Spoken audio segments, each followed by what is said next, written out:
welcome to Seen Through Glass. Welcome to a very early start in Hong Kong, but a very early start I'm not going to complain about because let's not beat around the bush. This is the Pagani Zonda Fantasma Evo. Now, I've spent very little time around Zondas. I think I've seen a few roll up to car events, maybe I've seen some in dealerships, and I even attended a Pagani event back in the summer. When was that actually? But anyway, I've never sat in one, I've never been in one as it's moving. It's just a whole experience that I've always wanted to have and just haven't. But I think today that might change because unbelievably the owner of this car has invited me to come up here, check it out and film it for you guys. However, it's going to be a different video to any ones I've sort of shot before. It's going to be a bad rip-off of a oh my god, I can't speak. I told you it was an early start. I've only had one coffee, so come on, Sam. It's going to be a bad rip-off of a Kᴏ宜video because I have managed to convince the owner, who doesn't want to appear on camera, to at least speak on camera or speak off camera. I'm going to record his story and the very interesting story about this car while showing you around the car itself. Then towards the end, hopefully we're going to take this thing out on the road so I can get some shots of it moving and give you my sort of impressions from the passenger seat. So yes, sit down, sit back. I hope you enjoy hearing about this car because it is not just any old Zonda, it's a very, very interesting Zonda, but I'm going to have the most amazing morning ever.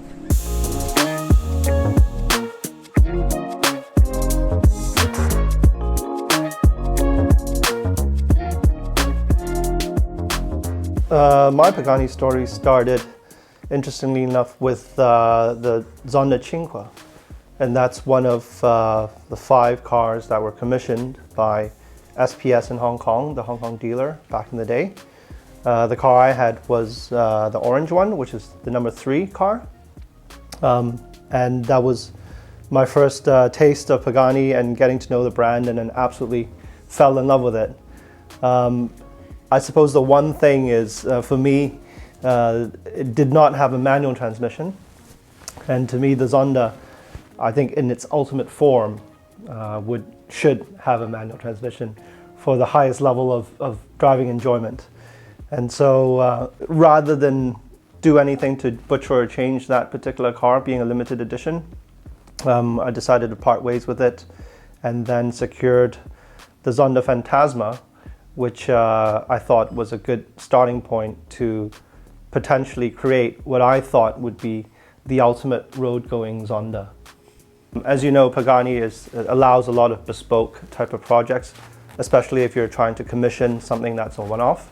There are probably, let's say, generally 2 directions. One is to do something that's highly personalized, something that completely reflects your own taste or your own vision. And I decided to take a different approach, which is to try to study and understand the brand, the principles that built the brand, and the way that Horatio saw his vision of Pagani from the early days, and try to build a car that's built on those principles. And I would say one of the most important principles of Pagani is lightweight, and the reason why to date there's no hybrid system yet is because there is no system that Pagani is satisfied with from a weight standpoint. So when I thought about my quest to build the ultimate road-going Zonda with the vision of Pagani, it would be, is there ways to reduce weight? Is there ways that we can improve the performance overall from the aero standpoint or from the handling standpoint? And you know, no one is going to resist a little bit more power if we can achieve that goal. I remember that conversation quite vividly. It was actually in Venice in 2016, outside Cipriani. So we just finished lunch, and I said, I have this idea, and the idea is Pagani being a pioneer of carbon fiber technology. They had the carbon tub, obviously, from the Zonda from the very early days. That progressed to carbo-titanium material in the 5 and for some other subsequent one-off models. But then I had this idea that, well, if we look at the latest generation of carbon fiber technology that found in the Wire Roadster and the Wire BC, there's a new progression, and the material is called carbo-titanium plus carbo-triax HP52. I hope I got that right, the jargon. But in layman terms, it's an even lighter material and even stronger. So That to me was the key ingredient to create the Evo of the Fantasma, is to answer that question of can we make the car lighter and even more rigid. And so the challenge I gave to Hᴏιλощ was, can you consider making a Zonda tub using this material found in the latest generation of cars? And he said he'll go back and think about it, study it, research it. And he came back with some good news. And he says, yes, it could be done.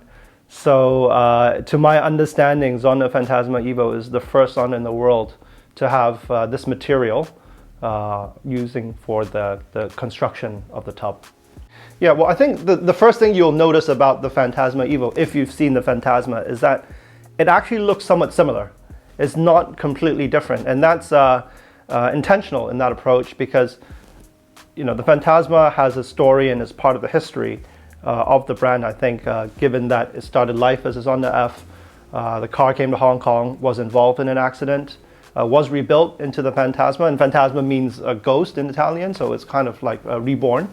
So to me, it was trying to keep that element of the history of the car, but evolve it with some further components, like we have the vented bonnet in the front, and this is to assist cooling for driving. That's one of the main functional reasons to have it. I mean, it looks pretty cool, but it's more for a functional reason. And of course, the slightly larger rear wing compared to the previous car for a bit more better aero balance. But the aesthetics is probably somewhat similar to some of the other 760s you've seen, like the 760 LH, for example.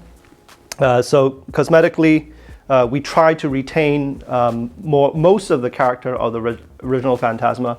The interior had a big change, and that's because the original scheme for me was a bit too, did not reflect the character of the car particularly well, because it was a bit sort of cream and red leather, which was a bit classic looking. And we were trying to go for a bit more of an aggressive character overall for the car, given that it's very much, more performance orientated.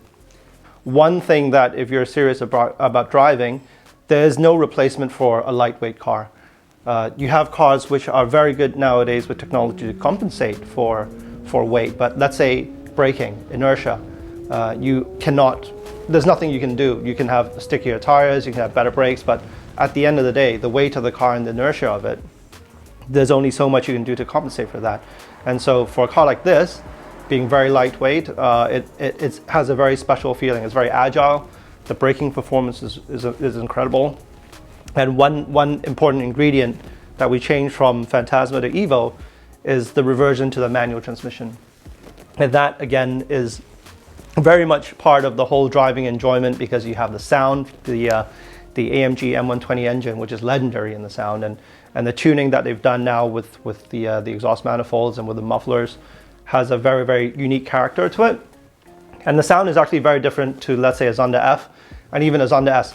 Those are incredibly sounding cars themselves, but it's a different type of sound for this car. So I would say it's not the fastest car out there. There are hypercars today which maybe have better performance, but for me, in terms of the overall connection and emotional enjoyment, and let's just call it driving pleasure, and if I were to steal the line from Evo magazine, the thrill of driving, this is it.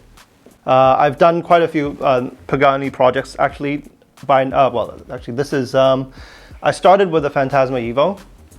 Then I also did the project with the Zonda S, which was completely different approach.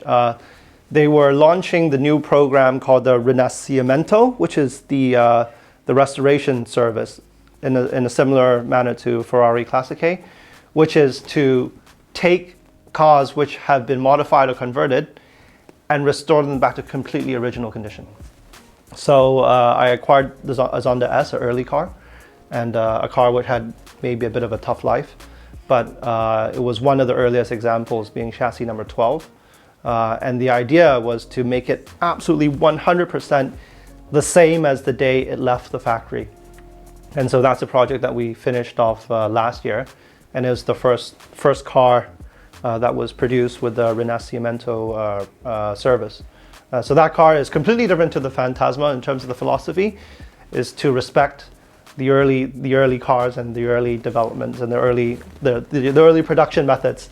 Everything even down to the leather. I think the factory managed to find the same artisan who trimmed that car to retrim the car in its original configuration. So anyway, that's a story for another day. But yeah, I mean, there is something in the pipeline, and I would say watch this space. You know, it's the 20th anniversary of the Zonda. I think we need to commemorate that.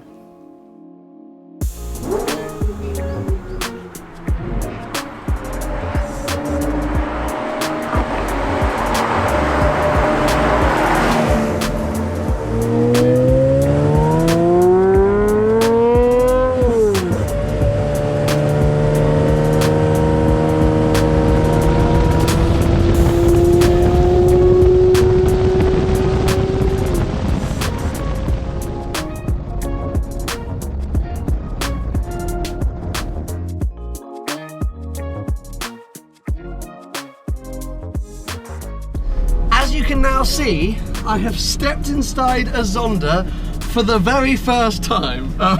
This is absolutely mad. We've been out getting some sort of external shots of the car, got some GoPros on, but I just thought I had to bring you this experience because, as I say, I'm in a childhood dream being achieved just sitting in one of these things, let alone going for a ride. So big thanks to the owner. I'm going to hold on tight and try and translate some of my emotions as I have this experience, because yes, it's definitely what you call a unique one. The first thing I have to say is sitting in this car is as exciting as looking at it. The theatre is not missed. I mean, the view in the windmills is nuts.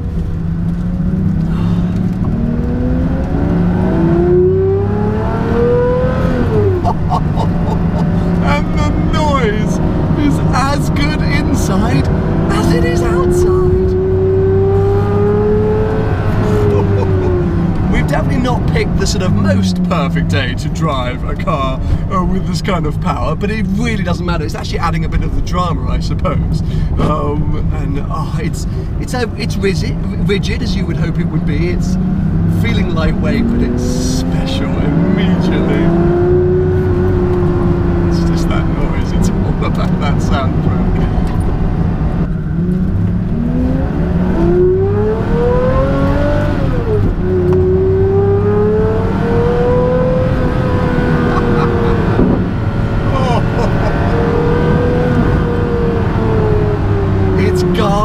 There's little backfires going on, but it does make sense as a manual, this car. I mean, what other hypercars are there in the world these days that you can get with a clutch pedal? I mean,